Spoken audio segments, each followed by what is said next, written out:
తక్షణమే CBI enquiry వేయండి, వాస్తవాలు బయటకు వస్తాయి.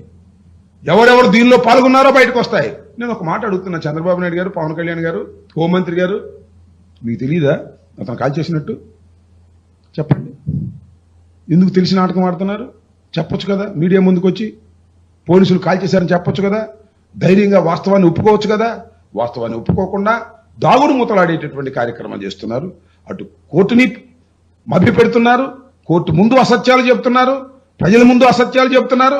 కానీ ప్రజలకు అందరికీ తెలుసు, సాయి కృష్ణ అతి దారుణంగా చంపి కాల్చి బూడిద చేసేశారు, సాక్ష్యాధారం లేకుండా చేసేశారు అనేటువంటి పద్ధతులు ఇవాళ జరిగితే, ఇంత క్రూరంగా, ఇంత అన్యాయంగా మానవ సమాజంలో ఎక్కడ జరగని విధంగా పోలీసులే చేస్తే, రక్షక భటులే ఈ విధంగా చేస్తే ఎక్కడికి పోతుంది సమాజం అని అడుగుతా ఉన్నా. ఇది ఒక కన్నీటి గాథని కూడా ఈ సందర్భంగా మనవి చేస్తున్నా. అదేమంటే వాళ్ళ కుటుంబ సభ్యులు బెదిరిస్తారు, మభ్య పెడతారు, డబ్బులు ఇస్తారు. ఎవరు వెళ్తారు డబ్బులకి? జనసేనోళ్ళే వెళ్తారు డబ్బులకి. వాళ్ళు జనసేనోళ్ళు కాబట్టి. ఇదంతా నేను చెప్పిన మాటలు కాదు, ఆ కుటుంబ సభ్యులు చెప్పినటువంటి మాటలు. ఒకవైపున ఐపీఎస్ అధికారిని ఇచ్చి దాన్ని భూస్థాపితం చేసేటటువంటి కార్యక్రమం, మరొక వైపున డబ్బులు ఆశ చూపి ఆ కుటుంబం యొక్క నోరు నొక్కేటటువంటి కార్యక్రమం, కోర్టు ముందేమో టైం అడిగేటటువంటి కార్యక్రమం. ఈ రకంగా ఒక అతి ఘోరమైనటువంటి సంఘటనని, భారతదేశంలోనే ఇంతకు ముందు ఎప్పుడూ జరగనటువంటి ఒక అతి క్రూరమైనటువంటి సంఘటనని బరియలు చేయాలనేటువంటి ప్రయత్నం చంద్రబాబు నాయుడు గారు చేస్తున్నారు. దీనిలో చంద్రబాబు నాయుడు గారి దగ్గర నుంచి, ముఖ్యమంత్రి దగ్గర నుంచి కానిస్టేబుల్ వరకు ఈ దహన కార్యక్రమాల్లో నిమగ్నమై ఉన్నారు. వాళ్ళందరికీ తెలుసు. దీని మీద సిబిఐ ఎంక్వైరీ వేయవలసిన అవసరం ఉంది. సిబిఐ ఎంక్వైరీ వేయకపోతే చాలా ప్రమాదం జరుగుతుంది. సిబిఐ ఎంక్వైరీ కాకపోతే సిట్టింగ్ జడ్జి చేత విచారణ జరిపించవలసిన అవసరం ఉందని కూడా ఈ సందర్భంగా మేము డిమాండ్ చేస్తున్నాం. అలా చేయని పక్షంలో రాష్ట్ర ప్రజానీకానికి నేను విజ్ఞప్తి చేస్తున్నాను, మేధావులకు నేను విజ్ఞప్తి చేస్తున్నాను, పౌర హక్కులు కాపాడుకోవాలనుకునే భావన కలిగినటువంటి యువకులకు నేను విజ్ఞప్తి చేస్తున్నాను. నాన్ ఆర్గనైజేషన్స్ ఉన్నాయి, గవర్నమెంట్ ఆర్గనైజేషన్స్, సమాజం కోసం పాటుపడేటటువంటి వారన్నిటికీ కూడా నేను విజ్ఞప్తి చేస్తున్నాను. దీన్ని ఒక ఉద్యమ రూపం తీసుకురావాల్సినటువంటి అవసరం ఉంది. పార్టీలకు అతీతంగా కూడా చేయవలసిన అవసరం ఉంది. ఇది అతి దారుణమైనటువంటి సంఘటన, కానీ విని ఎరుగనటువంటి సంఘటన. ఈ సంఘటన మీద ప్రతి పౌరుడు కూడా స్పందించకపోతే పోలీసులే రౌడీలు అయిపోతారు బాబు. పోలీసులు కొట్టేస్తారు, పోలీసులే పంచాయతీలు చేసేస్తారు, ఇప్పటికే చేస్తున్నారు, మరింతగా చేస్తారు. ఇది ఈ కేసు యొక్క లాజికల్ ఎండ్. పోలీసులు శిక్షించబడేంత వరకు పోరాడవలసినటువంటి బాధ్యత ఈ సమాజం మీద ఉంది, భారత పౌరుల మీద ఉంది. It is very sensational case. National wide గా ఇది చర్చించుకుంటున్నారు. దీని మీద తక్షణమే సిబిఐ ఎంక్వైరీ వేయవలసిందిగా వైఎస్ఆర్ కాంగ్రెస్ పార్టీ తరఫున డిమాండ్ చేస్తున్నాం. అలా చేయకపోతే అతి దారుణమైనటువంటి పరిస్థితి రాష్ట్రంలో ఏర్పడుతుందని కూడా ఈ సందర్భంగా చెప్పదలుచుకున్నాను. దీనికి రాష్ట్ర ప్రజానీకం అందరూ కూడా దీని గురించి ఆలోచన చేయవలసిందిగా నేను కోరుతున్నాను. నువ్వు డైవర్ట్ చేసేస్తున్నావు సబ్జెక్ట్ని, దీనిలోకి రా. డిఎస్సికి వెళ్తావు ఎందుకు? డిఎస్సిది జరుగుతూ ఉంది కదా, వెళ్తారు, వాళ్ళు మాట్లాడతారు. మీరు ఏదైనా ప్రశ్నలు ఉంటే ఈ సిబిఐ ఎంక్వైరీ గురించి, సాయి కృష్ణ గురించి దీని మీద అడగండి, నేను చెప్తాను. It is very serious case. ఒక అతి దారుణంగా ఒక యువకుడిని చంపినటువంటిది ప్రభుత్వ హత్యది. ఈ ప్రభుత్వ హత్య మీద ఒక సీనియర్ ఐపీఎస్ అధికారిని వేసి తుడిచెట్టాలని చంద్రబాబు చూస్తున్నాడు. చంద్రబాబు ఎప్పుడు ఇలాగే చేస్తాడు. అదేమంటే ఆ కుర్రోడు రౌడీ అంటారు, ఆ కుర్రోడు గ్యాంగ్స్టార్ అంటారు, చనిపోయిన వాడి మీద ఇంకా దాడి చేస్తున్నారు. దీనికి సంబంధించి ప్రశ్న అడిగి అది డైవర్ట్ అవుతున్నాను, మించే లేదు. అది పేపర్లో, ఆంధ్రజ్యోతిలోను. ఇప్పుడు సీరియస్ గా నేను ఇంకో మాట చెప్తున్నా. మే 9వ తారీఖున సాయి కృష్ణని పట్టుకొచ్చారు. దీనిలో ఇంకొక పాయింట్ కూడా చెప్తున్నా. నాగరాజు అనేటువంటి సిఐ పాత్ర ఉంది. కేవలం నాగరాజు సిఐ పాత్ర మాత్రమే కాదు, పోలీస్ డిపార్ట్మెంట్ లో అనేక మంది పాత్ర ఉంది. ఇవాళ నాగరాజును బయలు చేయాలని చూస్తున్నారు. ఒక నాగరాజును తోసేసి మిగతా అంతా సేఫ్ అయిపోవాలనుకుంటున్నారు. రాజశేఖర్ బాబు తెలియదేది? కమిషనర్ రాజశేఖర్ బాబు కమిషనర్లో జరగలేదా? రాజశేఖర్ బాబు తెలియకుండా జరుగుతున్నా? పోలీస్ డిపార్ట్మెంట్ లో నాకు తెలియదా ఏం జరిగిద్దో?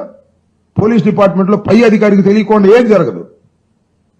CI, DSP, SP, DGP, IG వీళ్ళందరికీ తెలిసే జరిగింది. ఏ జరిగినా కూడా ఒక నేరం జరిగితే ఎప్పుడు చర్చించుకుంటారు హాట్ లైన్ లో.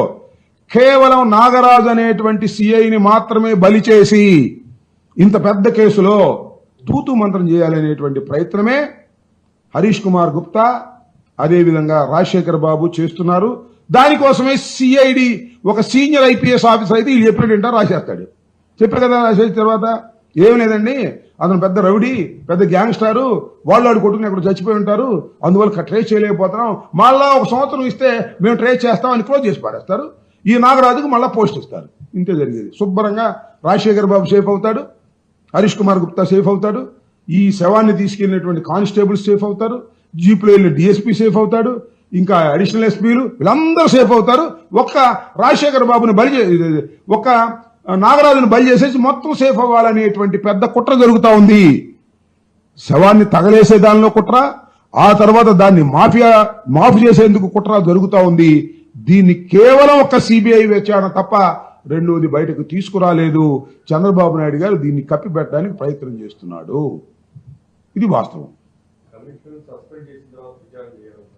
ఇంకో చిత్రమైన విషయం ఏంటంటే, చంద్రబాబు నాయుడు గారు మోడస్ ఆపరండి ఎలా ఉంటుందంటే, ఈయన వీఆర్కి పంపారు.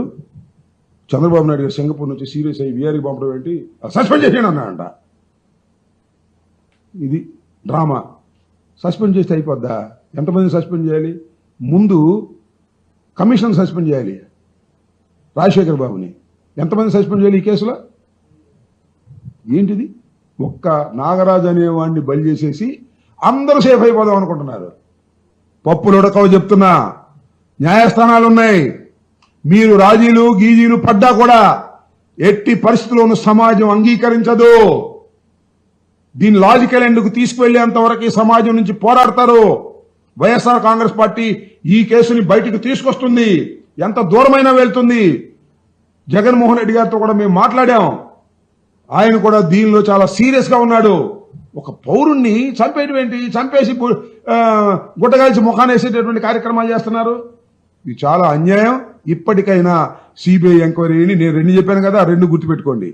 రేపు 29వ తారీఖున ఏం జరిగిందో చెప్పాను. ఐపీఎస్ అధికారి, సీనియర్ ఐపీఎస్ అధికారి ఏమి రాయబోతున్నాడో చెబుతాడు. ఇది ఖచ్చితంగా డిజైన్ చేసినటువంటి ప్లాన్ ప్రకారం చంద్రబాబు నాయుడు గారు వెళ్తున్నాడు.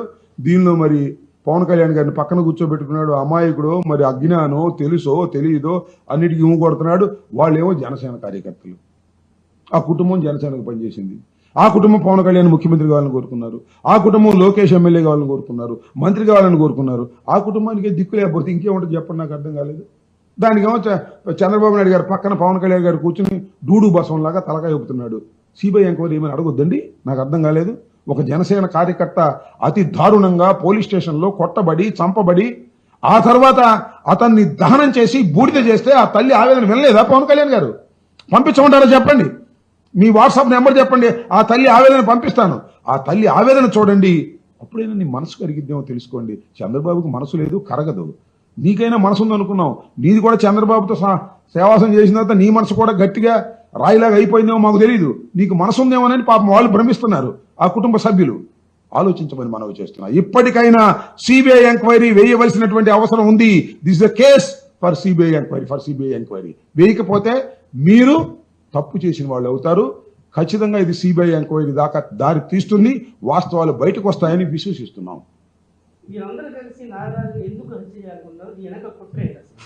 అది ఎంక్వైరీ తెలుస్తుంది. నేనేదేంటంటే దీనిలో 2 కోణాలు ఉన్నాయి. ఒకటి, నాగరాజును చిత్రహింసలు చేసే కార్యక్రమంలో సాయికృష్ణని నాగరాజు కొందరు పోలీసు అధికారులు చిత్రహింసలు చేసి వాస్తవాలు బయటికి లాగాలనో నేరాన్ని ఒప్పించాలనో చేసే ప్రయత్నంలో పొరపాటును చనిపోయి ఉండవచ్చు. నెంబర్ 1. 2, కుట్ర చేసి ఇంటెన్షనల్ గా చంపి ఉండవచ్చు. ఈ 2 ఎప్పుడు తేలుతాయి? సీనియర్ ఐపీఎస్ ఆఫీసర్ ఎంక్వైరీ చేస్తే తేలుతాయా చెప్పండి? ఈ 2 అనుమానాలు. ఈ 2 కదా ఆప్షన్స్. ఎవరు చేస్తే తేలుతాయి? పోలీస్ డిపార్ట్మెంట్ కాకుండా సెంట్రల్ బ్యూరో ఆఫ్ ఇన్వెస్టిగేషన్ చేస్తే తేలుతాయి. That is my logical point. ఎందుకు చంపారు? పొరపాటును చంపారా? ఇంటెన్షనల్ గా చంపారా? తర్వాత సాక్ష్యాధారాలు తీసేయడం అనేది అందరికీ తెలిసిన సంగతి.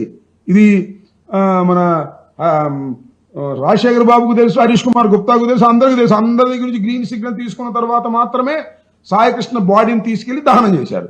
ఎక్కడ చేశారు ఏంటి తెలియదు. శ్మశాన వాటికి అంటున్నారు, కొంతమంది ఏమో జిల్లా దాటి చేశారంటున్నారు. 2 రోజుల పాటు డెడ్ బాడీ బాత్రూమ్ లో దాశారండి. 2 రోజుల పాటు డెడ్ బాడీని బాత్రూమ్ లో పడేశారు. వాసన వస్తుంటే ఏం చేయాలో అర్థం కాక